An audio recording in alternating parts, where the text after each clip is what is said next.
Welcome to Toffee TV. It is live at 5. Apologies for being slightly late. It's been a very busy day. Very, very busy day. Things going on. Shaking and moving. Don't know if you've heard. Rafa Benitez is the manager. He brought the big guns in. Yeah, I mean, I say big guns. Very literally. Big guns in camp. I'm not even in the camera. I mean, that's literally, because no why it is, because you're so big. I know, and the guns are so big that you're out the shot. That's it. Could get soap there though, couldn't he? There you go. We've got John as well, who we haven't had an opinion on yet, have we, about Rafa Benitez? We've had Cam's opinion, but we haven't had yours. John, what's your initial opinion on Rafa Benitez being the manager of Everton Football Club? Ambivalent. Okay, there you go. The hot take. You know, really, wouldn't be my choice.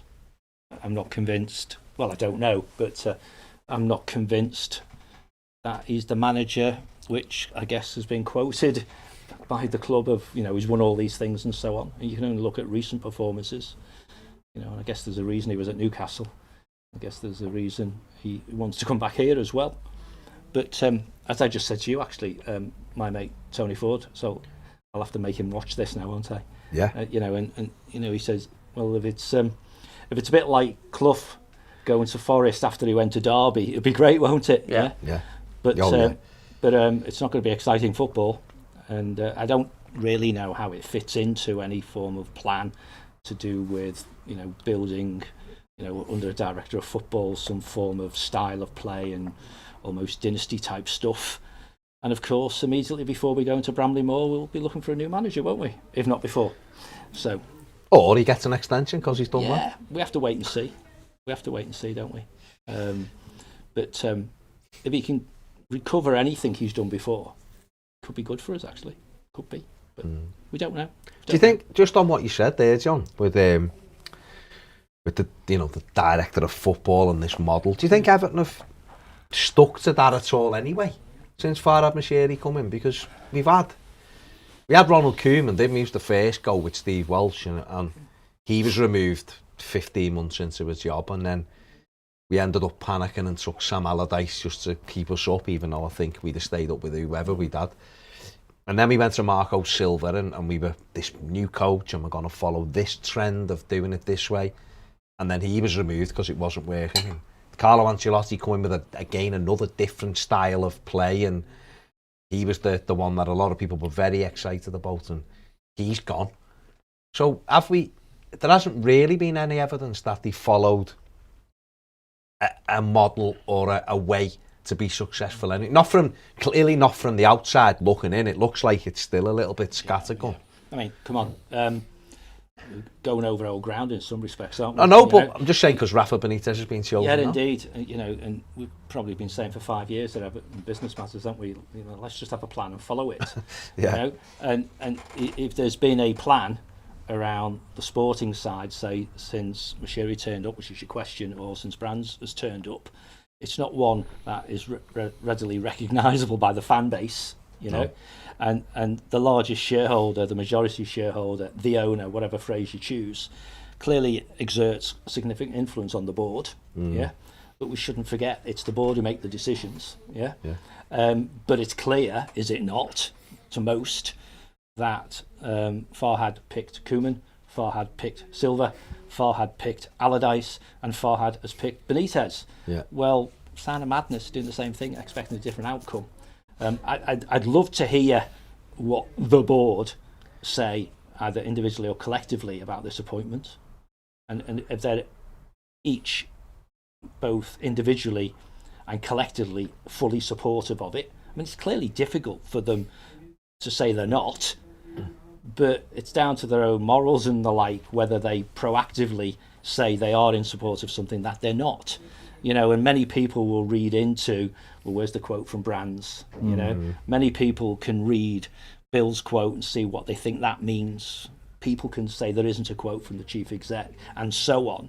And we can all run all our own personal conspiracies and things.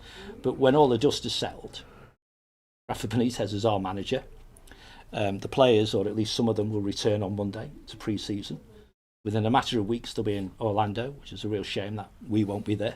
And then the season will start, and we'll see the proof of the pudding, won't we?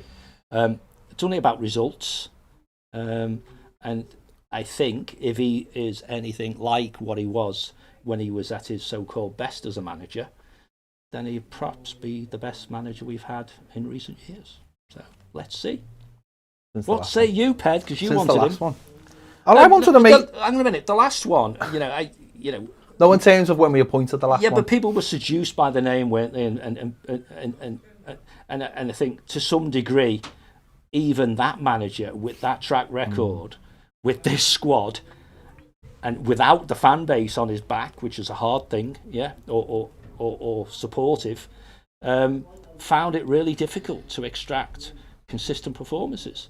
And Ancelotti never looked like a defined method of playing. We found something to do away from home, didn't we? Which was fundamentally, I don't know, was it low block and counter, basically? Yeah. But we couldn't do that at home. So I think that it's interesting because I suspect, and I always say this, I don't think Ancelotti got the best out of the squad. The squad's got issues, but I don't think he got the best out of it. If you think he did, then please tell me. Yeah. And I suspect this man has the potential to get more out of them. But it's still going to be tortuous, isn't it? And he wouldn't be my choice. So here he is. Who would have been your choice? I'm not bright enough to know. Yeah. I mean, because it's not that easy, is it? No. If you look at, say, we can all have names, and this man, tried to educate me with some of the foreign ones. But if you look at the type of manager that we might have wanted, whether it's age-related style of play, progressive, that sort of thing, then you can easily pop up and say, Graham Potter, go get him from Brighton. This fan base and the pressure of managing this club would destroy him, And maybe he's awfully wise. Maybe he's already concluded, I need to go into a finished place at that level, and that sort of thing. The foreign ones, Galtier, if that's how you say his name, or Favre or Conte or whatever, I don't think they would have been the right people either. I mean, I don't know why. I just say intuitively, Conte's high maintenance, isn't he? He's an Ancelotti type appointment, and so it's not easy. And Spurs, who've had 2 months longer than us, look like they're getting backed into a corner to take Santos. And is he right for them? Not so sure. But it is what it is, isn't it? And then of course Palace have gone a bit left field, and has Vieira been confirmed there? Is he? I don't know. Is he? Yeah, it's verbal. It's verbal, isn't it? If not, I don't think no one wants to confirm it. So I don't think it was easy to make a decision. I think it'd be amusing to say, because of his track record previously, and he did a half decent job, didn't he, at Newcastle? But his stats are held up by the fact he won the championship. It wasn't great in the Premier League, was it? And he's always at odds with owners and things like that. So it's a bit of a risk, but some people might think it's an easy decision but then it's not an easy decision because he used to manage that lot and some of the things he said. But who knows where he was on any so-called list? Was he number one on the list? Hands up, people, if you think he was number one on the list. And you're shaking your head there, mate, right? And I'd agree with you. He can't have been number one on the list, which means the club tried to get their number one, and either that number one didn't interview well, which has happened in the past, or wasn't interested at all. And I've commented to others on WhatsApps and stuff. There's lots of managers around who seem to have an overinflated view of what they're entitled to. You've got Eddie Howe turning jobs down, and you've got Potter apparently saying, if Tottenham offer me the job, I'll say no, I'm waiting for City or United, that sort of thing. You think, what planet are these guys on? I mean, having a Premier League job is a prize in its own right, isn't it? So let's see how this guy does. There'll be fans in the stadium, hopefully, for that first game, and he needs to get off to a good start, and then they can go away for a couple of games and perhaps come back with 3 wins behind them, and then it's a whole new ball game then, as Sky would have said all those years ago. They would. Sean Sheridan on the Super Chat says, I get why Everton fans don't like this, but it's been over 10 years since he left LFC. Need to move on as he is a top manager. I warm to him as a Chelsea fan. Not many have said that. Not many Chelsea We've fans got have an said interview with Rory coming up as well in the next couple of days. That's an interesting chat. Chelsea fan, obviously, big Chelsea channel, Rory Jennings, and he's not as Yeah, enamoured with him. Kind is what he is, but I wanted him 18 months ago, John. I can't lie, I wanted him. I was very public about wanting him because I felt like at the time he suited where we were in the league after what he'd done at Newcastle, and I think he's a big name manager and had won trophies. So I'm not sitting here overly bothered that he's our manager because, like I said to you before, I can't carry that kind of Me neither. hate round with me, or that anger. It's not in me anymore. Maybe if I was 20 years younger, I'd have that in me. I just don't have that anger in me. I haven't got it, and I'm 20 years younger. So I know, but where do I go? The problem is, though, you've got to get. It's the muscle you've got, though, that you're carrying. I haven't got that kind of anger, and honest to God, with the managers that were on the list and the managers we've already had, and the way Ancelotti left us, it's a flip of a coin. It's a flip of a coin. People can, like you're saying, then people can talk about conspiracies and will Marcel Brands. Has Marcel Brands worked anyway? I like the continuity of him staying and finishing the job that he started, so that's good because I think that's important. But I also don't know whether it's been an overriding success because I think it's a lot of it at the moment is under the waterline that he's done. We aren't seeing the top of the iceberg at the moment. We're only seeing a very little bit. So I think there's still a lot of a little bit more time for that to come to fruition. Apparently he's changed the academy round. That's really good, but we're not going to see the benefits of that for a couple of years, maybe 3 or 4 years. So there's a challenge there, isn't there? And everything gives you an opportunity to reset, doesn't it? You know, and if there's one thing the football club needs to reset is how it engages with fans. It's pretty good when it chooses to be good at communicating. Yeah. But I'm not convinced it knows what engagement really is. I mean, in its broadest sense, right? And so listening to Brands about, someone could just simply ask him the question, when you joined, you said fundamentally you're here for a long time because it takes time, which is your point. Are you on track? Are you a bit behind? Are you not quite where you thought you wanted to be? Or are you, this is like a US president midterm, isn't it? Yeah. You've got over the honeymoon period, the hard yards are being worked, and the icing is to come, And so it'd be interesting to know what he thinks because how many managers has he seen come and go? Silva was his first, wasn't it? So and they need to be able to manage the largest shareholder. By all means, let the largest shareholder influence decisions, but let's not forget it's the board who makes them. And I know there's probably people out there right now go, listen to yourself, you're talking crap. Mashiri decides. Well, you're then into what have you got a board for then? Yeah. So it can't be fantasy football, and it's not Mashiri's money ultimately. It's the club's money, isn't it? Do you think the board or some of the members on the board, like Marcel Brands, steer Farhad Mashiri in the direction of a Rafa Benitez, or do you think it's outside influences, or do you think it's he's got enough knowledge to go, oh, actually he's a top manager? Because I think that's, you'd know more than me, but isn't that what a board would be for, to put the influence, create the influencers saying, right, we've got this person, we've got that person, have you thought about this person? And then all that information is fed upwards towards Farhad Mashiri. It's a long answer to that long question, I suppose. But if you apply best practice, which is fundamentally where you're at, what would best practice look like? And best practice, one assumes, would be you'd have a plan, and you start off on this plan. And part of that plan requires, because it seems it was quite an early decision to ditch Martinez, wasn't it? That you need a manager that satisfies the needs of the plan. And we decided that was Koeman. But then we decided it wasn't Koeman, it was Silva. And it wasn't Silva, it was Allardyce, or whatever way around it was, And then it's not Allardyce, it's Ancelotti, and so on. Yeah. So either there isn't a plan, or somebody intercepted said plan and made impulsive decisions. Okay? And part of that best practice, and best practice is a great phrase because it's transparent, it's easy, everyone knows what best practice is. It's actually doing it, that's the hard part. Yeah. So the right answer is that if you're going to have a sporting director, he knows where he sits, he knows what his roles and responsibilities are, he knows where he sits in the hierarchy of the organisation. And what we expect, is it not, that he is the sporting expert on the board. Everyone outside the board applies influence, but the board makes decisions. Okay? And so you go to your expert and say, oops, the manager's just crapped on us and walked away. What should we do? Yeah. Right? You'd like him to pull his little notebook out and said, well, in our succession plan, we said if Ancelotti buggers off at short notice, we want one of these managers. Because they fit in with our philosophy, they fit in with what our plan says, and so on.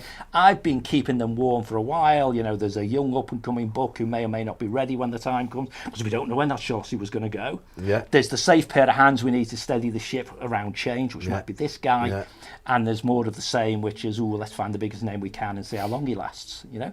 So, but I don't know whether we've got succession planning in place, right? But you'd like to think that the director of football would talk to his colleagues on the board and say, right, I think these are the right guys. They draw some consensus, and if they feel the need to consult the owner, they do. Or if they feel, which I'd prefer, they inform the owner, they do, and they execute. But when the media are talking about Moshiri's running this himself, is that because he owns the plan? Was that because the others haven't got a plan and he doesn't trust it? You know, you get into all those trust things. So it'd be really interesting to hear the club engage with not just mainstream media, but fan media and the like, particularly around the fallout from European Super League, where we're going to end up, aren't we, with, you know, fans on the board and stuff like that, and say, this is how we do it. Now, I think the problem is that we've got some of the most vitriolic fans in the country. And if you don't tell them everything you do it, they won't be happy. And over the years, the default has been, well, if you're going to get beaten up for what you do say, why not just get beaten up for not saying anything? You know?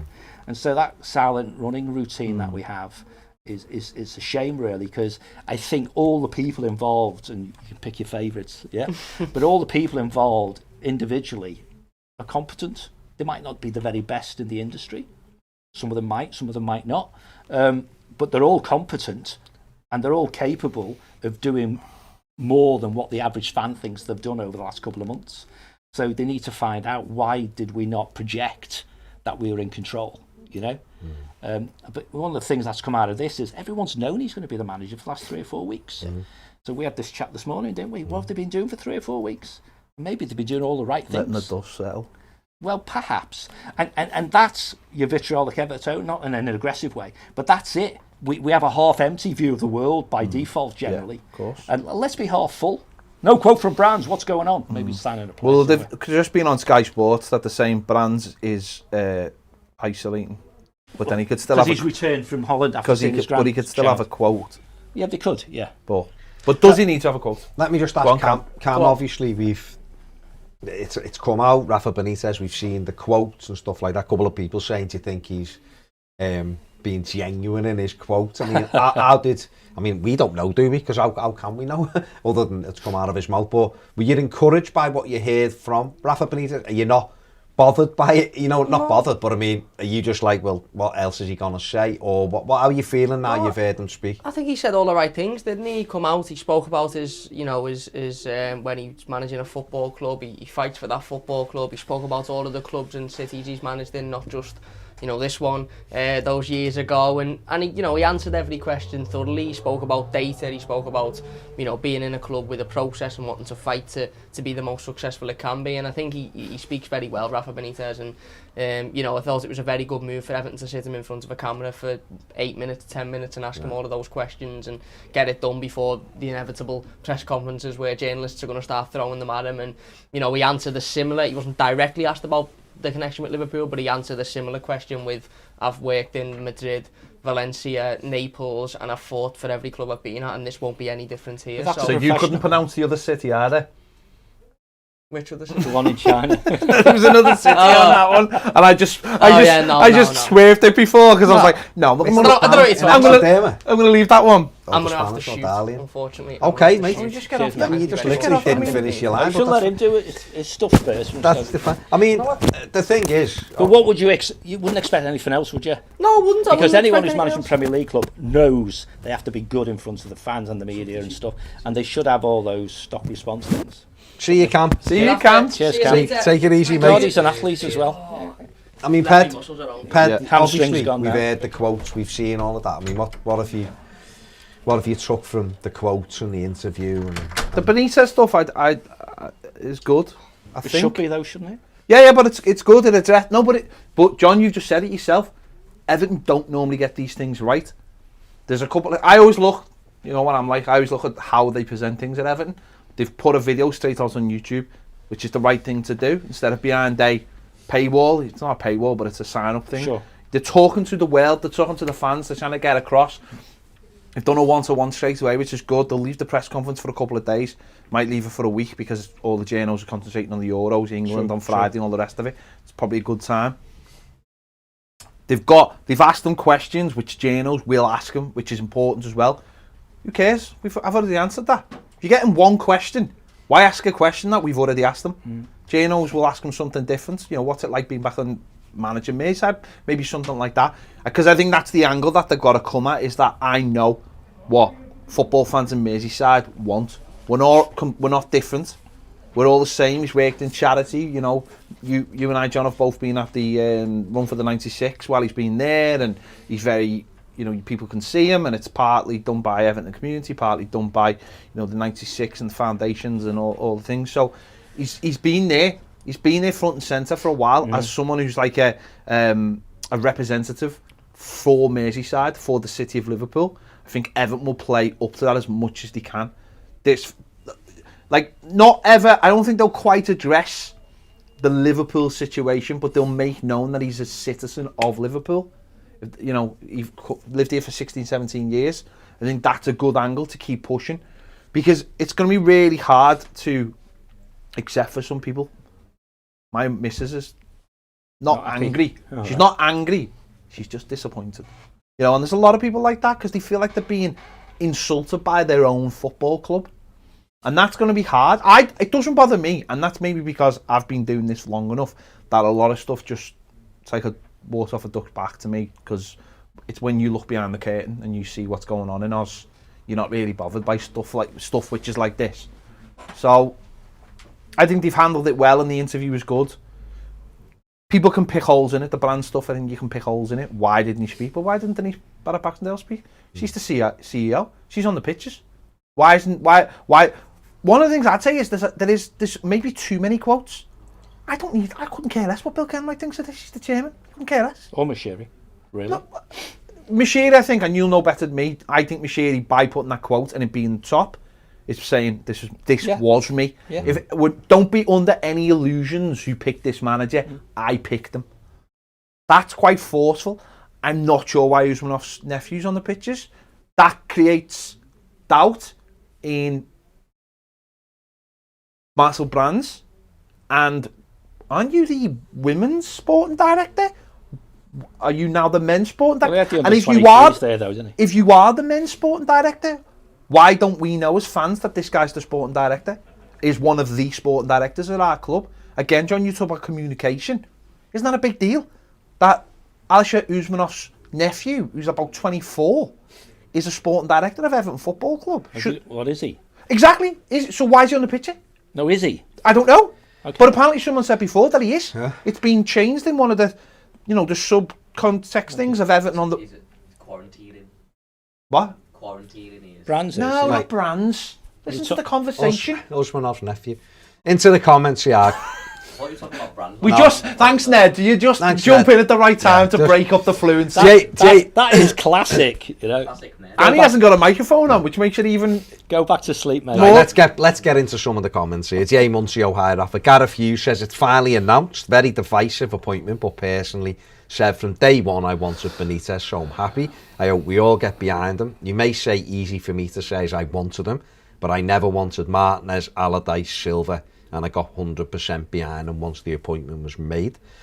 Gary Ward says, howdy. Adam Smith says, well, I can't help feel that this is a very poor appointment, but all I can say is I sincerely hope he proves me wrong. I've made my feelings clear on it the other week. I've decided that he needs to convince me to return to Goodison by getting us playing better football and better results. It's easier for me to make a decision like that, as I said last week. I had to give up my season ticket years ago to move on and work. Nowadays it costs me nearly £100 all in for me and my wife to go to a single game, so I want to be entertained. Admittedly, if If, like you guys, I still have my season ticket, I'd still go anyway. One small point, though, I really don't like the way the media are portraying the only reason we don't want Benitez is because of his LFC connections not the and reason past at all, comments. so many. I know one Evertonian who doesn't want him for those reasons.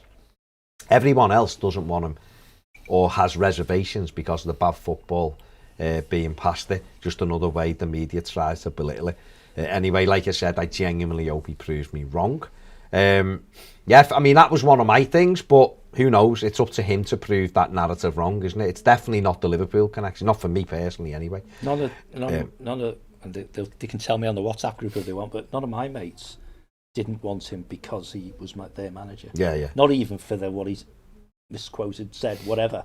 It's all to do with perceived style of football, and has he still got it? Because we'd probably all take we'd probably all take Jurgen Klopp, wouldn't we, if he's come? Yeah. I'm leaving Liverpool because I want to manage Everton. We'd all be going, come on then, give us a little bit of what you give them, or Brendan Rodgers. I think we'd all go. Yeah, and that was on the radio when I was driving here. You know, this sort of response wouldn't be coming about, would it, if it was Brendan Rodgers? No. I don't think so, no. Yeah. No. So it's not the ex-Liverpool manager. So in some respects for Rafa Benitez, it's my perceiving of it, it's actually easier for him to change those opinions because win some games of football, play a little bit more attractive football, then all of a sudden, surely those fears are allayed a bit, aren't they? Yeah. No, but that's what I'm saying. About winning rather games. than me trying to change your mind about something I said, because you go, no, because you still kind of badmouth me or whatever. As Cam said, he's tried to say that by fundamentally saying, listen, when I'm Everton's manager, you know, I'm going to do everything I can to get competitive advantage for Everton and get the fans on my side. And if that means I slag them off, that's what I'll do. And when he was their manager, he was doing it the other way. And we'd have been made up if he'd have had the pop-up. Absolutely. So. Tom Newton says he is surprised at the amount of Everton fans who work in football, data analysts, scouts, etc., who've completely written Rafa off. Fair enough saying you don't think he's the right man, but to say it's a joke, he'll be gone by Christmas, it'll end in tears, when no one actually has a clue what will happen. Is risk making yourself look stupid if Rafa succeeds, especially people who work in the game. Suppose they'll pat themselves. I think I don't know who they are. I think it's impossible to write anybody off when they get a job because you just don't know what they'll do. You don't know who they'll galvanise. You don't know the players who are coming in.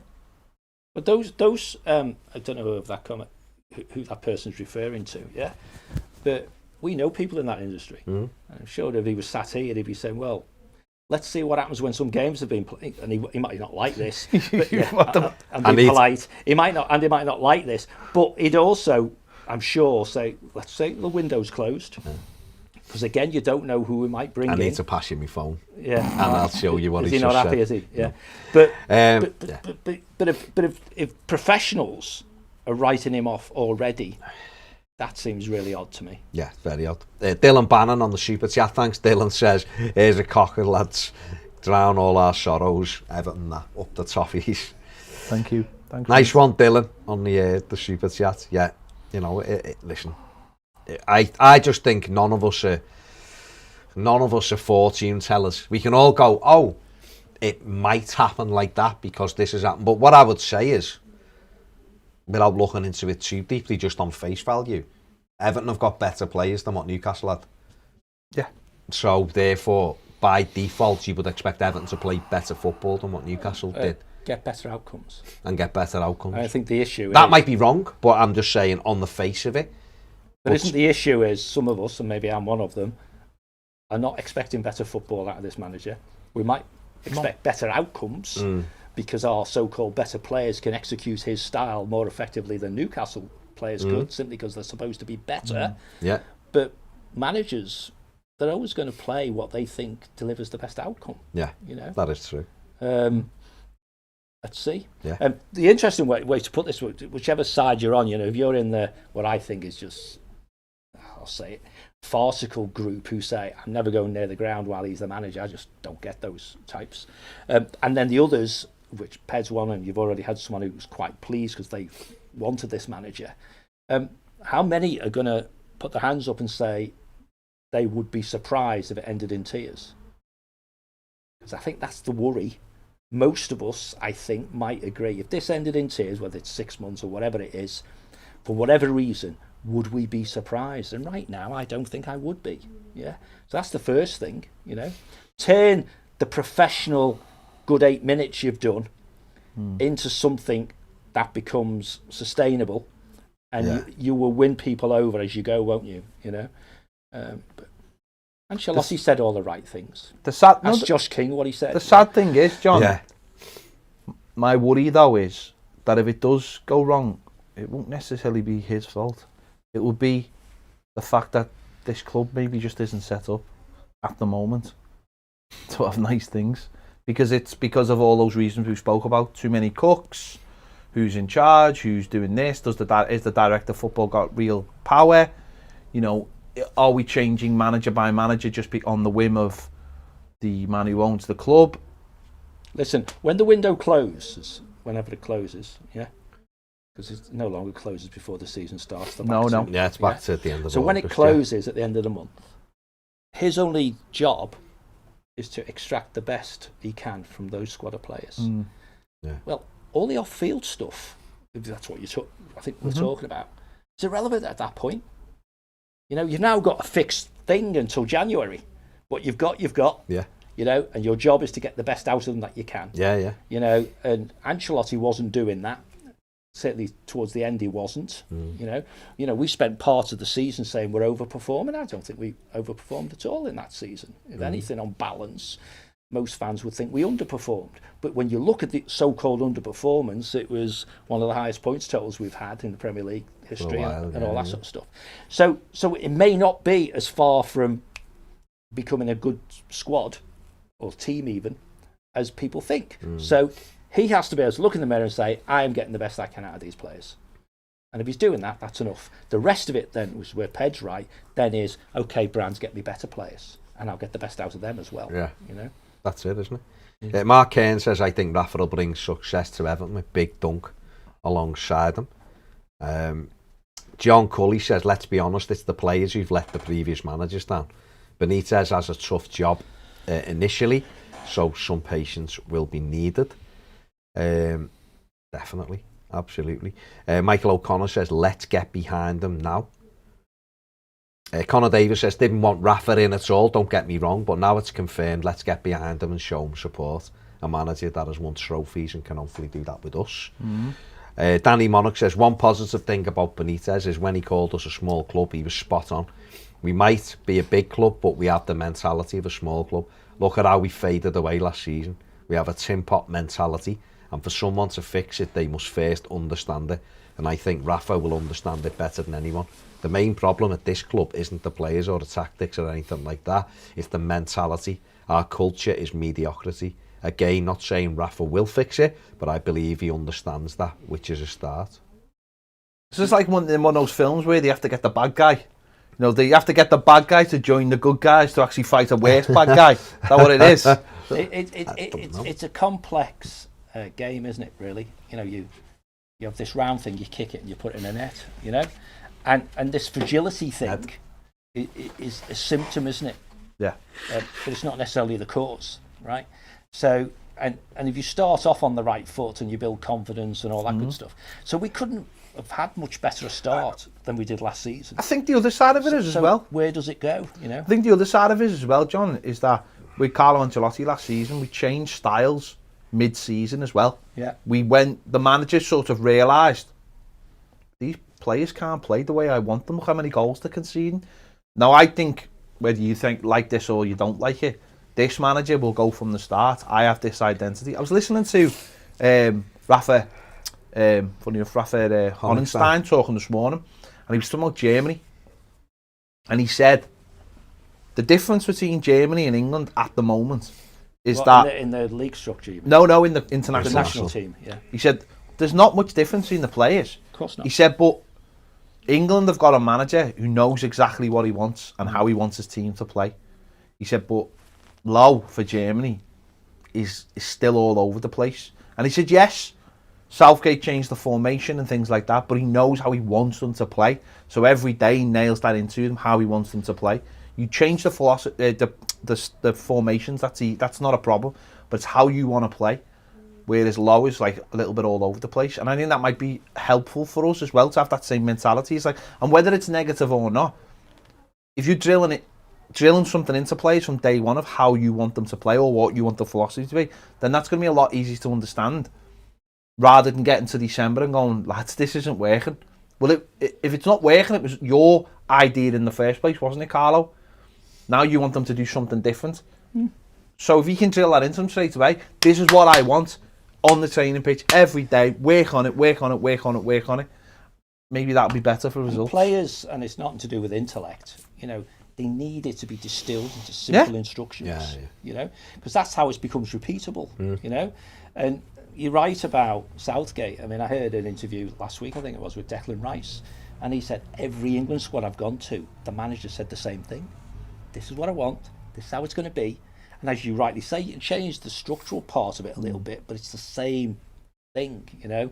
And, you know, again, Andy, he could go off on one with Ancelotti, couldn't he? You know, a reactive manager, you know, that makes it hard for the players. You need players who can adapt and flex. Look at Guardiola, what he builds into his teams is flexibility. You know, so they're not fussed about things are going to change, because that's the philosophy. It is flexible, it is fluid, it is non-standard almost. Centre forward, what do we want them for? You know, whatever. But if we've, as you say, have started off with the manager in August saying, right, lads, this is how it's going to be, and then December he goes, oops, doesn't work, does it? Let's U-turn, you know? And yet, I just said a few moments ago, we started that season the best we've started in many a long season. So something went wrong, whether the manager relaxed, whether the players couldn't maintain it, whatever. And I just think that reactive nature of the way he operated, Ancelotti, is a bit like my businessy thing of treating symptoms rather than causes. And if this man has got an ology, which it's fixed and it's rigid and perhaps boring, but he can measure it and say, well, when I was somewhere else, when this happened, this is what we did. You know, it's like lots of other sports, even technical sports, Formula One or something. You need a baseline, don't you? So he needs to find out what his baseline is and then build north of that. And he'll have the old-fashioned approach of keep what you've got, don't lose games, don't concede goals, and then build on See that. where we are. Debbie Bithell says we all wanted Usmanov to have more input in the club. If we want his money, we need to accept his influence. That for billionaires, like you said, John, once we got a billionaire, things were always going to change.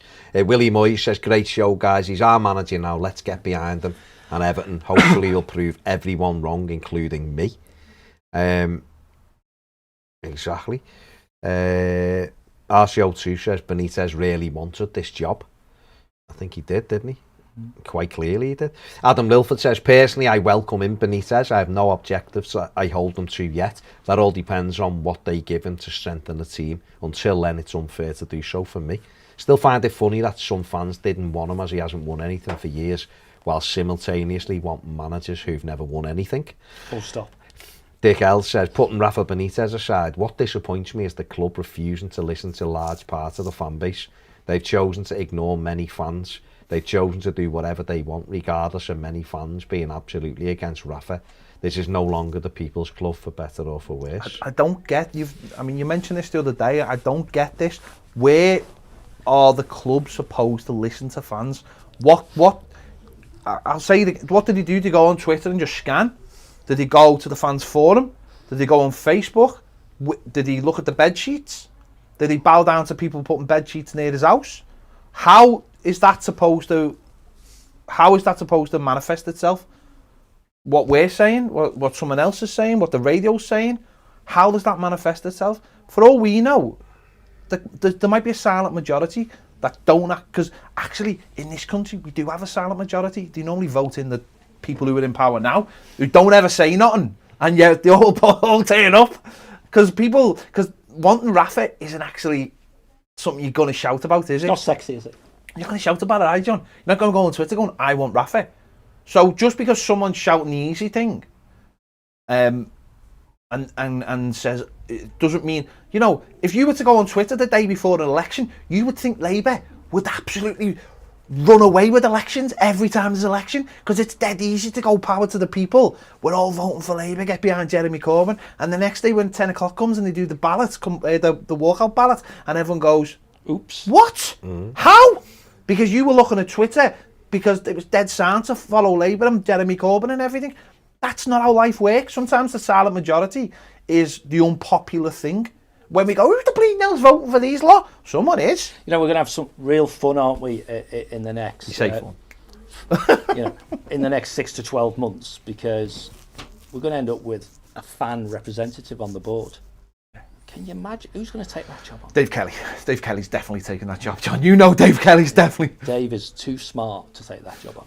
But because you become the icon... You're a target. Yeah. You know, so and the only reason I bring it up, because it's not going to be easy, because we you know, there's big momentum about, you know, governance and restructuring and fans have more input and so on, but there's all the mechanics that has to go round it to stop it becoming personalised and so on. So this guy who's asked a really good question, because it's at the nub of a lot of what's going on, isn't it? Everyone he knows might not want Benitez, but everyone he doesn't know does. And so you live in your own, particularly in this culture, bubble of what you think is real, and it's just real in as far as you can reach out, you know, because, you know, you've got, you know, it's not that easy, is it? You can imagine if we said, oh, we're going to appoint the manager, we're going to have a vote, and whoever you say, and we end up with everyone wants Pep Guardiola. Oh, actually, he doesn't want to come here. And you can hardly say these are the three who've agreed a contract, which ones you, and so on, you know. So it is difficult. But the serious point there is, does the decision makers within the football club, let's just blame Mashiri because does the decision maker understand the culture of this football club and what it wants and what it will and won't accept and so on, in a way that made them consider whether this was the right guy or not, you know? And then they've still pushed on because ultimately one assumes he's the best manager available. And we should always be striving for the best we can get. And at this moment in time, it appears they've concluded he is the best that's available. Also, circumstances have to be taken in, don't they? I've mentioned lots of times about if you are actually looking at a manager to take over from Carlo Ancelotti that fits the bill to continue what he was doing. There's not, again, he's a 3-year deal. Is there a coincidence that it's 3 years deal and it's 3 years since we're 3 years to when we're supposed to go into Bramley Moore? I don't know, but what I'm saying... It's 3 years is the new 5 years. But what they kept on saying, and this is on the club, is the club kept on saying, Carlo Ancelotti would take us into a new stadium. Take us into a new stadium. They did. Us into a new stadium. They won't say it with Rafa because obviously you're sort of keeping things... You want to keep things low. But if you want to keep that going and you're just like, it's about getting in the stadium, he fits the bill, keeps the asset where we want it, there's no risk of, you know, any surprises, then this is the right fella. That's the way, I mean, that's how I am interpreting why they've made this decision. Because yes, you could go and get a Graham Potter who says, I'll need 3 years to just get this off the ground and change the style, and I need that player, and that player. And it's like, is it worth really taking the risk of going to get a Graham Potter? Because you don't know whether it's going to work. Because you don't know whether it's going to work. No where they're like, there? I feel like there's a 75% chance that no matter what happens, this fella will keep us ticking over. And if you're looking after a giant asset that is going into a new stadium that's going to cost £500 million, I mean, I'm not a businessman, but I would think that makes sense. If it's an asset, if you're treating it like an asset. John's gone very quiet on me. I don't know whether I've said something good or bad. No, I think people have said that, you know, and, you know, people who understand business and all that sort of stuff have said that, but I fundamentally have an issue with it. Okay. Because we're back into an influencing thing now. You know, it's almost like people think, well, I don't quite understand why this decision has been made, therefore I look for reasons that I'm comfortable with. No, that's a good point. You know, and you know, that's normal to do that. Yeah. What in a decision appointing a manager who significant portion of the fan base just simply do not want, sounds like that's a safe pair of hands because you're building a new stadium, you know? So, and why would a new, young, emerging, you know, what you want is stability potentially, right? Stability is the manager who definitely is going to stay 3 years and perhaps he does sufficiently well to be extended. That could be the younger manager who's more likely to do that, you know? So there's two sides to every coin, you know? And whilst I think it's possible, or nay, even likely, the club considered, you know, the stature of his CV and how will that look with lenders and you know, stadium projects and all that sort of stuff. It can't possibly have been the primary reason. Breaking news. There is breaking news. Marcel Brands has pledged his support to winner Rafa Benitez. Yeah. He has said, I think it's always an advantage if you have experience of winning trophies because they're always something special. Said Brands, who is currently in quarantine at home following a recent business trip abroad. Yeah. I hope his experience will help us win the silverware we've been looking for. The level of the Premier League every year is increasing. The squad, staff and manager should be top. His experience and the fact he's busy 24 hours a day with football will hopefully help us be successful in the most competitive league in the world. If you look at England match yesterday and the quality there is in the squad on the pitch and the bench, it's incredible. I think it's shown all over the Premier League. Okay. So there's one It goes conspiracy on, put to bed. Yeah. It goes on. So there's one conspiracy put to bed. There's gone to bed, yeah. So there you go. Alexander Hoffler says, in terms of what he's achieved as a manager, meaning the trophies he's won, was Benitez always the strongest candidate in the list of everyone the club interviewed. Nuno got Wolves promoted and got them into Europe. Galtier won League One with Lille, but Benitez has won the Champions League and the Lille and La Liga, and also obviously Europa League as well. Let me just read out this quote. Yeah, go on. Sorry, go on. Hot. Unfortunately, in the 3 years that I've been working for Everton, we have already had 3 different managers. Hopefully now, with the new manager, we can create that stability for a longer period. My job is to support and facilitate the manager, staff and football departments as well as possible. Hopefully my experience will help him also. I think one of the most important strengths is that I have a manager that can trust me, that I will always be honest. Integrity is for me a key word in working with people together, not only with the manager but also with the people around me. That's what I've done in the past 25 years and that's what I will always do. That I'm someone people can rely on, and that's what I will also do for Rafa. Okay. Selling himself a little bit in that quote, wasn't he? I just wonder whether there's some reference to the previous manager buried in there. Yeah. Ed, he says, a Liverpool fan here and I'm happy for Everton and Rafa. Everton need to stop getting previous managers back and look forward. Okay, fair enough. Interesting that quote. It's interesting that that's come out like an hour and 3 hours after. It's like maybe Everton have actually had a look on Twitter and seen people saying, "Where's the brand stuff? Where's the brand stuff?" Bobby C says to all those predicting disaster, please use your amazing intuition and foresight to accumulate. Or they had that ready and it was always going to come out on it. Yeah, possibly. Yeah. Well, no, I'm just What time did it come out? that literally just dropped Just now. now. That's literally 3 hours after 3 the hours appointment. after. So exactly 3 hours later. Yeah. It just seems weird that it wasn't in the initial thing though. Yeah. Because you don't want to create. Well, it's done. And also, sorry mate, because hey, this is hot, man. And I'll understand. That sounds like Brands talking rather than the communications guys writing quotes which are attributed to him. Yeah. So Yeah, maybe they could definitely not write that. No, they that's wouldn't what I be mean. able to So, write that. I mean, some of the other stuff is quite vanilla. Yeah, of course it is. I think that is. Write that and just put my name to it. It's fine. That is isn't- Brands. that's it. I think that is Brands. Yeah. Bobby says, to all those predicting disaster, please use your amazing intuition and foresight to accumulate massive wealth and then buy the club and appoint your chosen favourites and bask in the glory of undoubted success. Excellent. S. Reynolds says, Everton is my team, so I suppose Benitez is my manager. Andrew Hughes says, 100% behind Rafa, safe pair of hands, that's what we need at the moment. Guys, got any t-shirts planned? I'm loving this. Not at the moment. Momentum to something I just don't understand, which is safe Well, pair of listen, hands. whatever people need to get behind No, it. and you're right though. You said it before, John. It's whatever gets you. It's like any decision anyone ever makes. You have to find that rationale that suits your mind. Yeah. If the government come out with something that say, "Oh, you can't do this," I have to, in my mind, think why they have made that decision. If I can't get my mind around it, so to me,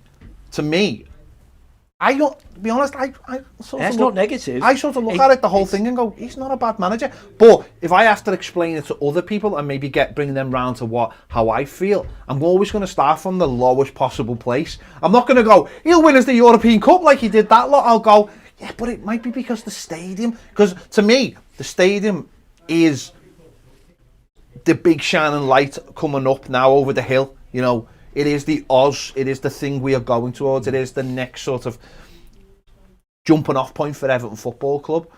So I think people now are like, well, if we can get to the stadium, get the stadium built. And I think, like, by saying it's 3 years and that'll get us there nice and safe, that reassures people. And sometimes reassurance is all you can do, isn't it? Well, we know that, and we've talked, haven't we, particularly me and you, about the DMs you get from the usual suspects, and you have to give them a bit of a positive vibe about stuff, because people look at things different ways. You've got the half empties and the half fulls. But no, I'm fascinated by what you've got so far is positive stuff for different reasons, which is Ped's point, I think. His reasons, stadium, this guy is safe, yeah. But he is the manager now, so You have to get on with it. Yeah. get Alex over it, Daines says, let's offload Delph, Gomez, Keane, and get Dumfries. Oh, he really Nunes, likes Delph, apparently. Ivan Toney and Toffee. Leslie Wainwright, Leslie, says, as I said all along, it should have been Moyes with cash now and never. He'd do a better job than Rafa. James says Nunes is basically a done deal. We'll see. Carlos Rosales says we should have got Nuno Santo. Wormy Spoon says Nuno Santo won nothing ever. No, far too much That's baggage. right. Chenla says I wanted Rafa in before we got Carlo. I wasn't happy It's in your club, Ped. when it looked like it wasn't happening. I mean, no, that's it. When I wanted him before Carlo, because again, I felt he was right. I mean, when we told a certain gentleman who currently works at the football club that he was give me the most angriest look any man's ever give anyone. That was then, and this is now. No, it is.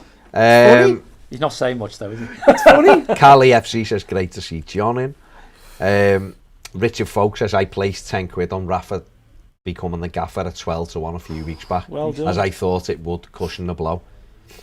My wife has just spent it on a new hedge cutter. There you go. Ahmed says, I mean, I'll be honest with you, I really didn't expect him to say hedge cutter there. No. Ahmed says, hello lads, great to see you all. Looking forward to hearing your opinion on a manager. I think it's a decent appointment. I can only think of him doing a bad job at Inter, where he still won the Club World Cup. Loved by fans in Napoli, Valencia, Newcastle and Liverpool. I even met him as a kid wearing an Everton kit at the Queen's Drive Tesco station. Took a picture, nice enough guy. He still wants the job despite the stick he was getting, so he will work hard to succeed. I am sure. Thing about it is though, right, if you're an Evertonian, I will guarantee, unless it's a load of rowdy lads, no one has ever gone up to Rafa Benitez while in public and gone, I'm an Evertonian, you're a knobhead, I hate you. You don't want them to. No, I know, but that's what I'm saying. So I reckon any Evertonian that has ever gone up to him has gone, Rafa, I love what you do for the city, love what you do for the charities, fantastic, I'm an Evertonian, blah, blah, blah. No one has ever gone up to him and gone, you're a knobhead. Because that just doesn't happen in real life. You can say it on Twitter and in YouTube comments all you want. You are never going up to someone in real life and saying that. So I imagine any time he's ever met an Evertonian, it's probably been in a positive situation. Good. So for him, he's like, he's all love me.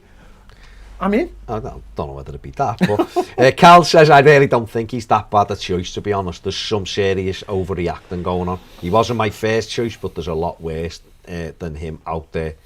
Could be toxic if we get off to a bad start though. Paul says happy with it. Hope Benitez brings us the success we crave. Teddy Sass says hello lads, what are the odds on you getting hold of him for an interview? We'll ask, but we'll see what happens. Don't doubt he's a very intelligent man with good PR sense. Be a shrewd move for him. Martin Phillips says, just interested lads, what's your perspective? WhatsApp groups, what is the ratio for and against them on Rafa? I'm on one and would hazard a guess 22 out of 25 don't want him. Yeah. It's basically the majority of fans I've seen on polls. I don't think I could cope with a WhatsApp group that big. No chance. Someone's just left a WhatsApp group I'm in, so that's 2/3. Where are you, Ned? Are you with Ped? On Rafa. Why is he with me? Because he's got ginger hair. Because you're the one who wanted him. Because we're related. Yes Now or no? now Just he's yes or no? managing- now he's No. managing, yeah. Before, just yes or no. No. Isn't that 3/4 here didn't want him? That might be typical. But he's the manager But now. he's the manager, yeah. I think at the end of the day, Ped might be right all along. no, but to be fair to Ped, I haven't heard him once this time saying he wanted Rafa Benitez. Not once. I've heard him say, I know when Silva went, we were looking and going, because I actually, at that time, was going, why don't we go and get Mourinho? Probably would have been, I was on that kick. Wouldn't have been great, but I was thinking, we need a manager who's done it, who comes in and shakes these up. Something to prove. We then got Carlo Ancelotti, so you kind of go, wow, we've gone. Don't forget, it was David Moyes. Had things played out slightly differently, David Moyes would have been Everton manager then, and it didn't. Ancelotti did. This time, you said it before, when you change a manager, you give yourself the opportunity to reset the whole thing, and that's where I was at. It's end of the season. It hasn't quite worked with Carlo. He's gone anyway and left us. We've got a great chance now to go, right, let's change what we've been doing and try something slightly different. So I've said all along, he wouldn't have been in my top 5 of who I wanted. I'd have had Christophe Galtier, won the league, proven, good manager, mightn't have worked out here. Graham Potter, because it's a whole new thing. Yeah. Dunk, everyone's on about being passionate, wanting someone who loves us, wanting someone whose end game is Everton. Well, you're probably not going to find anyone better than Duncan Ferguson for that. However, there is the thing of he's never managed long term and all that, so that was out the way. But the more people who you kind of suggested, a lot of people were coming back with, no, you couldn't get him for this reason. So you go, okay, who then? Who, if it's not him? You don't want Graham Potter because you're not sure he can do it. Who? Antonio Conte. Well, say Everton went to Antonio Conte, man. Because I imagine Farhad Moshiri was like, ooh, just won a league. Won a league for Chelsea. Koeman gets the bullet and Barcelona are available. Oops, I. Exactly, goes. But also, to come and manage, £20 million a year. Yeah. Hang on, we were giving Carlo 20 just for you. FFP a bit. Or Conte's like, well, 20 million a year and 200 million to spend this summer. We've got 200 million that we want to give you, but these rules aren't going to let it. You know, Conte's like, well, no thank you. He didn't want to go to Spurs, London, and do it because they couldn't give him it. So he's off the table. Galtier, Everton might have approached and he might have gone, I'm moving. The reason I've left Lille because I want to go to south of France because my family are there. I want to be closer to them. I'm mid-50s. I want to manage there. Okay, he's off the table. Like, who else then? Eddie Howe. I didn't want Eddie Howe. Not a chance. Roberto Martinez. No thanks. Been there, done that. And he hasn't. If he'd have had another club since Everton and Not straight from international. and he'd have done all right, I'd have gone, maybe, because he's a great fella. He's a lovely fella, blah, blah, blah. So the more people were trying to, you were asking, there was like 20 different names or 15 different names. I mentioned Lucien Favre early on. Out of work, done a great job at Mönchengladbach, good job at Nice, good job at Dortmund. Take him, dead experienced. Safe pair of hands, you know, very experienced manager. Quite clearly, Everton either spoke to him or and weren't impressed, or spoke to him and he was a little bit on the edge, and we saw what played out with Crystal Palace. Oh, hang on, no. Yes, no, No, but yes, no, no. no. Well, why do if that had happened with us? Exactly. So already, your numbers were getting down and down, but he still wouldn't have been who I'd have picked. But for some reason, Everton have picked him, so you've now got to go, okay, they've picked him because they've thought when they've sat down with people, he's the fella that's impressed them the most. As you and I said before, this morning, wasn't it? You know, where was he on the list? Benitez. Probably not number one. No. But you've just gone through a load of reasons why people who might have been above him on the list are not the manager. Yeah. And some of them are outside the club's control. So Would people have wanted David Moyes?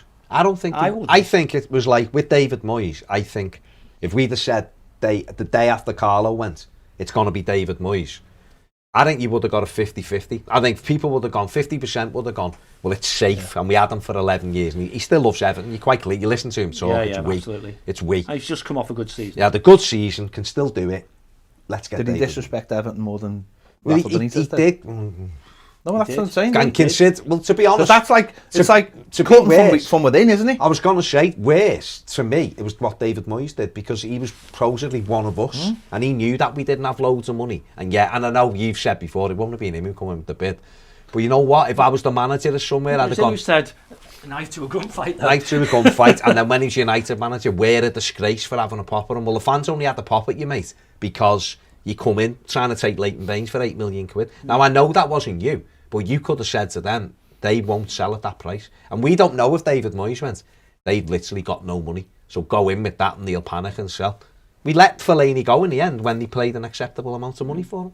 So yeah, you might be right, maybe Moyes but what I'm saying is, if people would have been offered David Moyes, I'm guessing today a lot more would have gone for him if it had been Rafa Benitez or David Moyes. But at the time, probably would have been 50-50, maybe even more, like a worse thing for that. Duncan Ferguson, a lot of people didn't want Dunk. I wonder if you'd have gone, there's 2 contracts on the table here. One's Duncan Ferguson, one's Rafa Benitez. You got to pick one. I wonder what the split would have been. I wonder if people would have gone, you know what, I'll take the chance with Dunk. Maybe, but you didn't want him 2 weeks ago.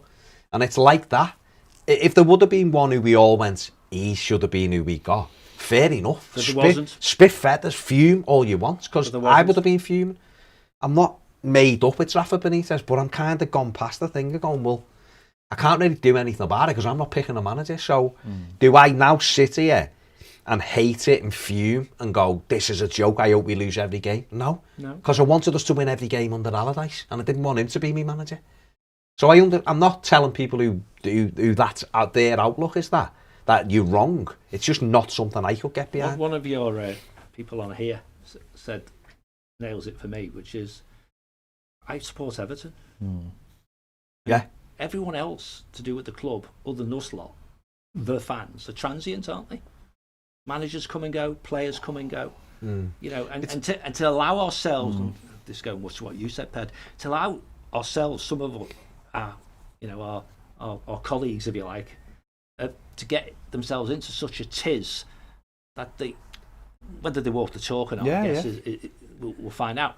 But I ain't going while he's the manager. That's extraordinary. But it's also going back to what we were saying before about what's real fan representation. The fans forum isn't real fan representation. It simply isn't. No, it's not. It simply isn't for a load of people to just pop up on Twitter mostly and go, I want to be a representative, and then get their mates to vote for them or get their mates to start pushing it. That's leaving other candidates. Is another person a lesser candidate because he hasn't got as many mates on Twitter who can help him push the voting process for them? And then where does that go? That ends up being 10 people sat in a room and one of them's the main one. Then what do they do with that information? There's no real fan representation, maybe the way people in other countries have got it, where actually it's detached from the club. It's completely away. It is a real process, like a Barcelona or a Bayern Munich, where every fan has a vote and you vote on different matters, and it's you're either fan owned or you're a member of the club, so you get a vote in that. So this idea that you can just go on and listen to different parts of Twitter or Facebook and to say, we can't have this manager because that fellow over there doesn't want him. That maybe is more a reflection of how we have to improve fan representation. Like you just said before, you put a fan on the board. Well, who is he representing? So you look at other clubs, and Liverpool have got the Spirits of Shankly. Okay, well, is that can anyone join that? Is that a closed shop? Can I become a member if that's the case? Good. Then they have members. I don't know. That's the point. They do. Yeah. So can anyone become a member? Yeah, I believe so. Okay, so therefore that's a fully democratic process. And they may have a vote which they can. So maybe Everton have to. Maybe Everton have to do that. Maybe Everton fans have to get together and go, right, we're having this group where it's not going to be someone who alienates people like the Blue Union did.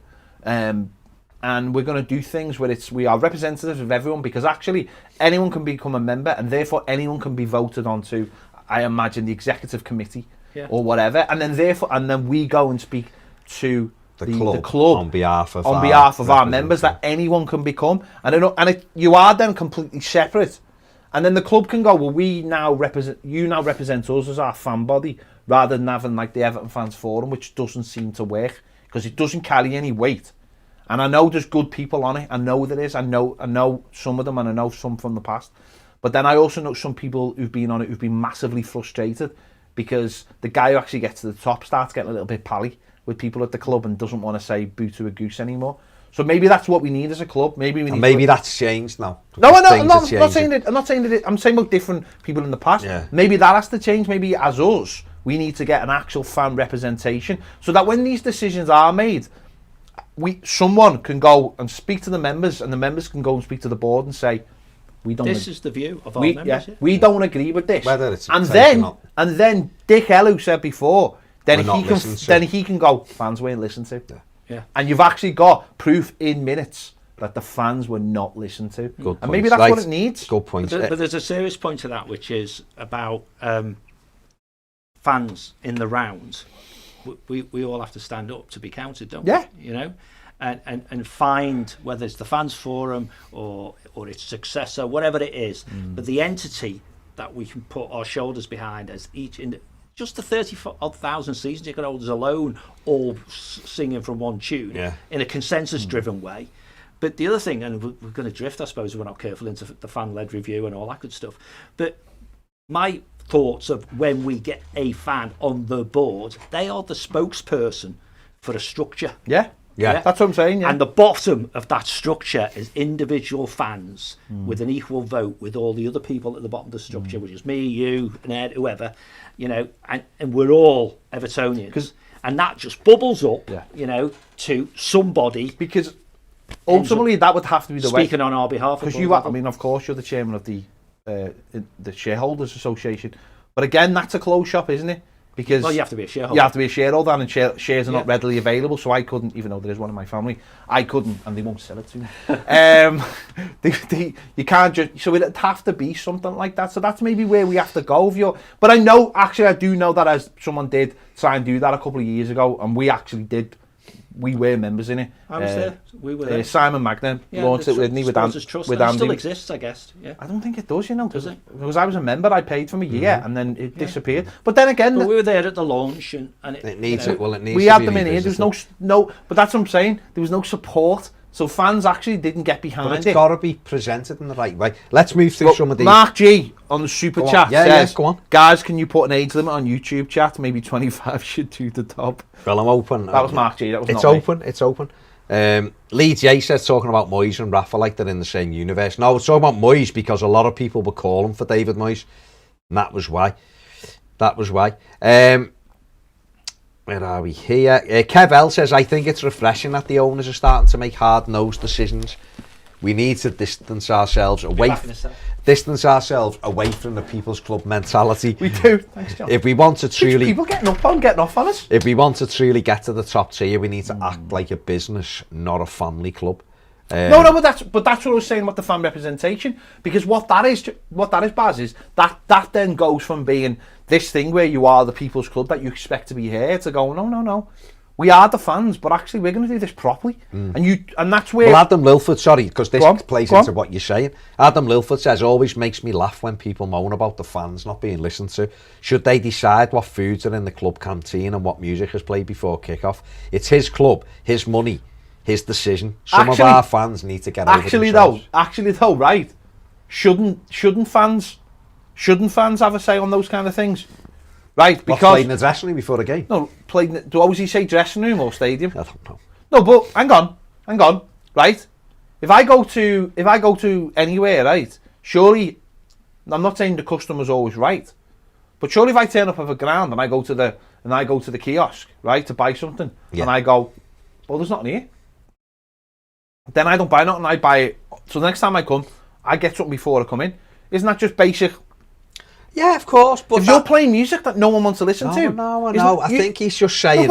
I think he's breaking it down. The thing about it is, if they do what, like you were saying there, and kind of what John's alluded to, and a Spirit of Shankly kind of thing of you know, whatever it is, Everton supporters, whatever. Because our one was Everton supporters trust, wasn't it? So something like that. But it's made clear to everybody what it is, what it represents, and what its plans are. And then everyone's got the opportunity to join it. And then you're then taking your members. So if we had one of those, like John said, say it was the season ticket holders, and they done a vote, that's simple now, because you can do votes online, dead easy, right? Rafa Benitez for Everton manager, should he be discussed? And we were all members of it, and we voted, and 85% of people said no chance. Yeah. They could then go to the board and go, we know you're considering appointing Rafa Benitez as the Everton manager. We've got 30,000, I'm just using that because of the season ticket, 32,000 members, and 85% of them have said they don't want Rafa Benitez. So just be aware that 85% of our members don't want this fella you're thinking of appointing. Not 100 on Twitter or 100 on Facebook. 85% of 30,000 members do not want this manager. Then the club go, right, okay, we understand that the majority of our season ticket holders don't want him.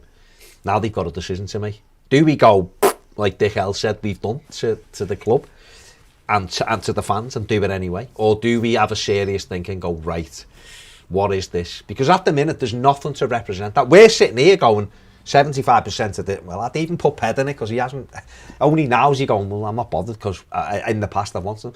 But just let's use it just for the sake of it. 75% of us in this room didn't want him as the manager. But that might not be fully representative. There's another room somewhere where 75% might go. Yeah. Actually, yeah. But how do we know? We don't. We don't know. Exactly. So maybe that's what Everton need to move as we're going forward. And then it can be things like, we've said there, we don't like the music that's played. Yeah. So our members, do you want something changed? We don't like whatever it is, but you've got somewhere to go with that. We don't like the fact that Marcel Brands only speaks to the Voetbal in Holland, and then we get quotes because he doesn't speak to us, and yet he's our sporting director. And we as fans want to know what the plan is, want to know why we haven't bought a right winger. Or I'm not saying he has to, I'm just using it as an example. And then we can take that to the board, because at the moment, like you said, the minute you go, I'm the fan representative, you've got a huge target on your back. You didn't say, when I told you that you needed to say that to the board, you didn't say it. Okay. And there's 100 other people saying the same thing. Whereas if you're all members and these things can go, right, what's important that we vote on? Right. 85% of our members want Marcel Brands to do a 3-monthly State of Union, if you like.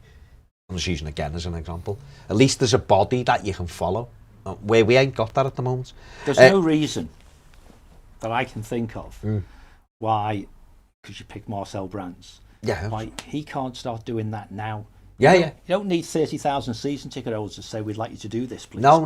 To do it. I was just using that as an example. No, I know, but part of, we talked earlier on about the difference between communication and engagement. Yeah. Part of that is you've got to trust the fan base at some stage. Maybe it's just an apprehension of, are you just creating more problems for yourself? Damned if you do, damned if you don't. Yeah, and therefore doing nothing is you take the stick and at least you haven't, done whatever you've done.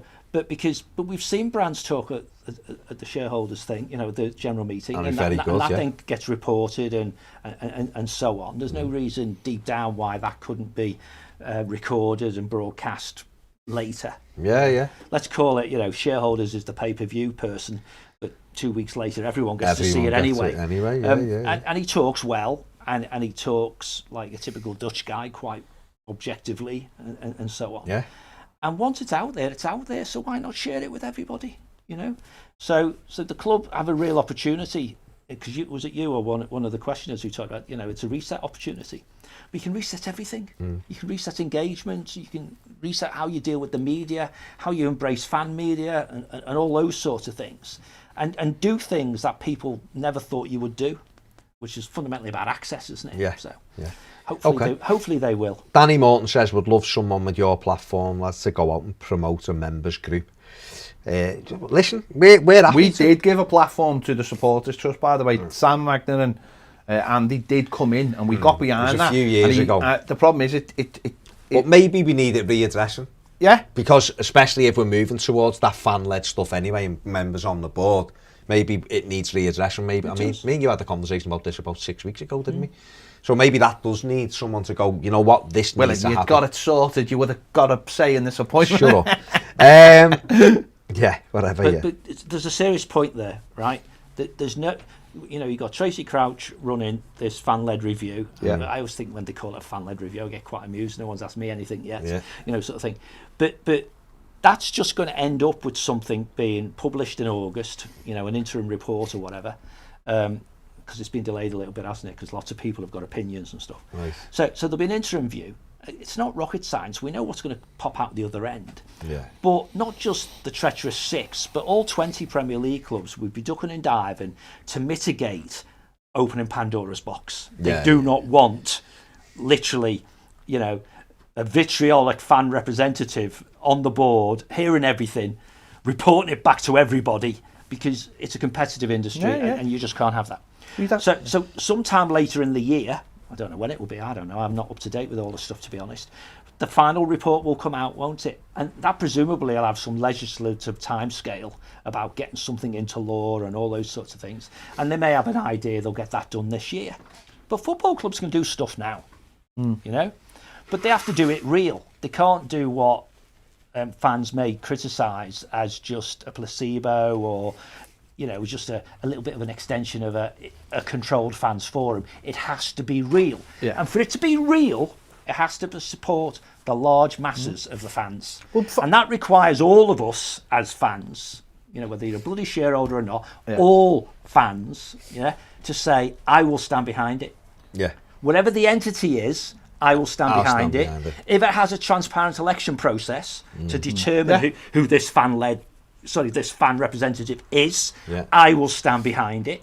You know, and we will end up with the person who managed to corral the most votes. And if that's because they're internet savvy or because they're a big name, you know, or whatever, then fine. But the process needs to be transparent. And I think, for all their faults, the fans forum are wholly and completely behind that approach. So the time is there now for them to stand up and try and corral the rest of us to get behind, not them, but a process. But couldn't it be them though? Just from the point of because it's already set up. Now what I mean is it's already no. Listen. But it's already set up, right? It's already established. If it detached itself from the club and said, right, we are becoming an independent body, Everton. The Everton, fans forum is becoming an independent body, which you now can become a member of.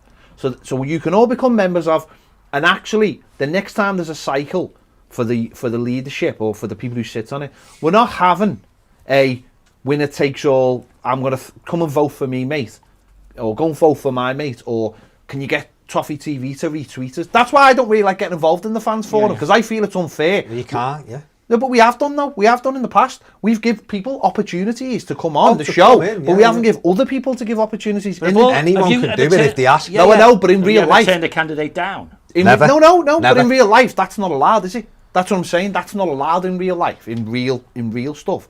So I would rather just stay away from it completely. But if you were to say to everyone, right, we are now members because we bought into this, and actually we're the people who've got votes. And therefore, it's already a credible organisation. It just has to pull away from Everton becoming an independent body. And I'm pretty sure Everton wouldn't be too bothered with that. As long as it was done in the right way, rather than having to set up a new thing and do it all again.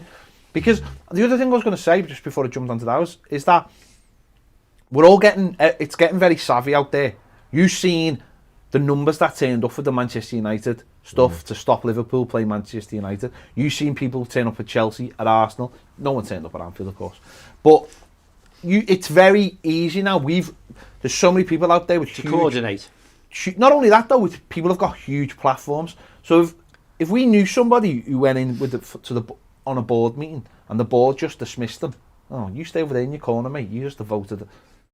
How quickly would that spread all over the internet? That this fan member of the board was treated like dirt. It'd soon get back to the fans. It'd soon become a public thing. As you just said there's going to be a fan-led investigation into football, making an independent investigation. Do you think, Pat, you personally, without too much, contemplation, that in the next year, Premier League clubs, each of them will have a fan representative who attends all the board meetings? Not all the board meetings. Board meetings that they are gifted to be at, I would imagine. Because you just said confidential stuff. Well, just bear with me, yeah. Go on. So you don't think that will happen? It will be for selected subjects and things like that. Okay. So there's a trust issue there then, clearly, right? So let's pretend it's the majority of... let's pretend it's all the board meetings, but not all of the meeting itself, because they say, here's the stuff that you can be candidly involved in. You can't be involved in. It's how much Rafa should get paid or whatever. Albeit you should say if you've got the right candidate, they should trust them to maintain confidentiality and stuff. So that's where you get into what can Tracy, legislate for or not, right? Yeah. That means we need to know as fans who it's going to be, don't we? We have to have that vote. We, the fans, have to have that vote.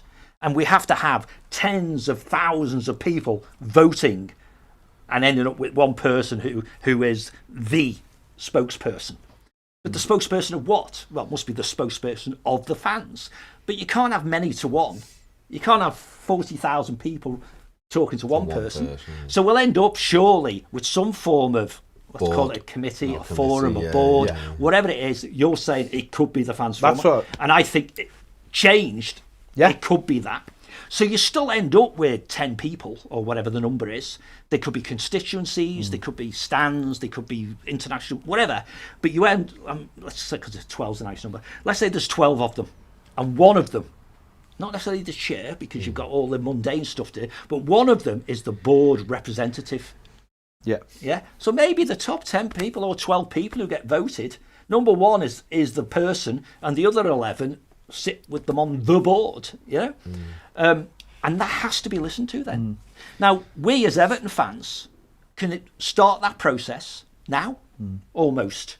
Okay, surprise, surprise. The fans forum have already spoken to the football club. I think the fans forum are going to try and make that happen, and if they do, Shareholders Association will seek to stand behind it, and hopefully the other known bodies, whether it's the disabled people, the heritage, and what have you, and we start that process of standing together, But it's only going to work, which is your point, and I bang on with you, if it's completely transparent.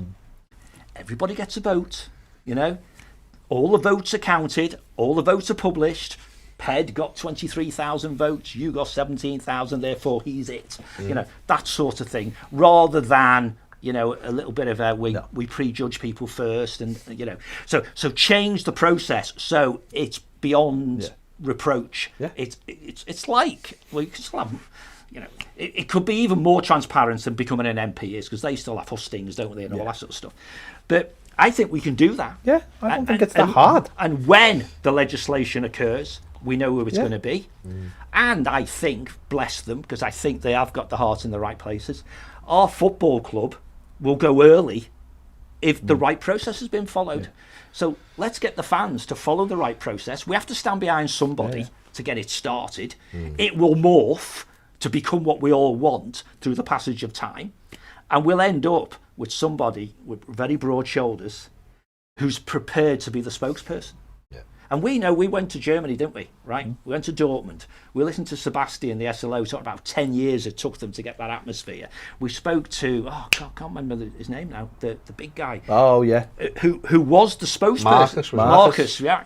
So we spoke to Marcus because the ultras realised they weren't articulate. They had all the passion, but they weren't necessarily the best articulators of what they wanted to happen. So they got someone who was. And so your spokesperson, everyone would accept, I think, Ped's the spokesperson. It's not Ped making decisions. He's our spokesperson. And below him is this committee thing, forum, group, board, whatever it is. And below them are the members. And there's 50,000 of us. And all the big decisions come our way. Yeah. Right. Well, this is what I was saying then, because Baz, just when you were out the room, was saying, someone said, well, do we make the decisions about the food that's served at the stadium and the music? But rightly or wrongly, express opinion though, rightly or wrongly, and I think this is something that was hinted at when we were in Dortmund. They do make those decisions. They do. If I don't want that on the menu and I want something else, and I've got agreement of all these people who vote on it, then you would. Do you want to? What should we play? Well, should we vote for Z cars or should we vote for something else? There's subtleties about it, isn't there? Yeah. When you say decisions, I mean, I'm pretty damn sure that the board could cascade some decisions that wholly within the gift of the fan representation, for example. And we know Dortmund heavily influenced ticket pricing and so on, because they basically say, if you don't listen to us, we'll kick off, basically, don't they? Right? But influence is what's needed, because you sort of talked about it before when we were talking about the manager. If the 50,000 strong Everton's fans forum have said, we don't want lager in the Park End, we want bitter. Sodexo would be pretty damn stupid to keep trying to sell lager, wouldn't they? Or they kick off and say, putting 50p on a pint is unacceptable, we're not going to buy it. Well, that's what it should be, that kind of stuff. And therefore, it's influence rather than decision making. And then you would imagine the first thing that would have happened a month ago, manager's done a runner. This is what we're going to do. And maybe the spokesperson who comes out and just tells you, as we were chatting, isn't Brands, it's the fan representative. I've spoken to the board. This is what's going to happen. And we need to give them the time to do it, you know. But you know, call it teamwork. It's not a democracy, mate. Let me just finish. I'm going to make. You can't. Yeah. Sorry, just one last. Let me just interject on No, that. No, I've got it. No, Okay, I've got to bring it. just say this. We can't. I don't think it would necessarily be healthy to get into a position whereby we as fans think every major decision is going to come down to us, like fantasy football. And if 25,001 say yes and 24,999 say no, it's yes, because that's not. But there's also just very quickly, it can alleviate PR disasters as well. Course, yeah. Like the badge, and also The badge would never happen. Would it? Norwich this month went to put a new sponsor on their shirt. The fans found out that this betting company weren't only a betting company, but their style of betting, how they were doing it, went against the principles of their fans. They had to get rid of it. He launched, they had the shirt and everything, and now they've had to go to something else. If you had a fans committee, whatever you call it, you would alleviate those PR disasters. Totally. That's all I was going to say, Baz. Right, sound. Terry Maddox says, I admit I fumed at the time he said it with regards to Rafa, but it was tongue in cheek. Sorry, we were talking about Rafa, weren't we? Yeah, can you imagine he wins something with us? This is dead interesting. This is another video, but not tonight. Steve Kelly says, all right, lads, hope you're all well. True, was he our first choice? No chance. Now it's done and it's him, then he needs everyone on side behind him. Sadly, I think Goodison Park first game, there'll be as many boos as applause. I don't know. He has to win that first game at home on the first day to give himself a bit of breathing space. A loss and it'll give the haters any excuse. This seems a bit odd, actually. Like I keep saying, it's Everton, not Rafa FC. Got me stagged this weekend in Newcastle. I'm sure I'll be very drunk talking Rafa with the Geordies. Yeah. I was going to say, it just seems a bit odd that Ped would be the flag waver for the silent majority. Yeah. But at least I'm self-aware to know that. But as a fan base, you know, we could show, I don't know, how classy, is that the right word? And just say, okay, we weren't happy. Maybe 3/4 of us weren't happy. But we're grown up and we're going to get fully behind our team and our football club, and therefore that includes the manager. It'd be great to hear Duncan saying, me and Rafa are going to take the world over. Because Duncan's presumably going to be his assistant. So Duncan, you might not have wanted him first, but now he's there, you've got to work with him. So we've got, however long it is to the start of the season to all let this... See, what I'd say is 6 weeks, isn't it? Just over 6 weeks. Yeah. If you don't want to clap him on day one, fine. Don't boo him. Just don't do anything. I think that's a good way. You can go, I'm not clapping him because I didn't want him. Yeah. So don't boo him. Listen, everyone will do what they want. I'm just saying that's a way you could do it. You could still show that you're not happy by not doing anything. So just sit there quietly. Don't come into the ground. Till. They bring them out and stuff. Yeah. But the fragility we think is in this squad mentally isn't going to be helped if you're against the manager. You know what I mean? So, and particularly 18 months, nearly 2 years after we've been in the old lady, you know, we've got to almost do what Wembley was like last night. You know, you think it's full, just be made up to be back. Yeah, you think it's full, but it isn't. Well, the 6,000 did that against Wolves. They made noise enough for everyone. Yeah. Right, last one. Keith Powell says, think one big word that covers a multitude of areas discussed and is needed immediately is communication between all parties, internally in the club, and most importantly between the club and its fans. It's traditionally been very poor. It does need more effort to keep the fans on side and informed as to the direction the club is going. Right, that's us. Well said that, man. Keith, yeah, well done. Thanks for joining us. Give the video a thumbs up, subscribe if you haven't. Thanks, patrons. We will see you. We'll be back tomorrow on Patreon. If you want to become a patron, there's a link in the description and there'll be a link on the screen. See you later. Big thanks to John. See you later. Cheers, guys.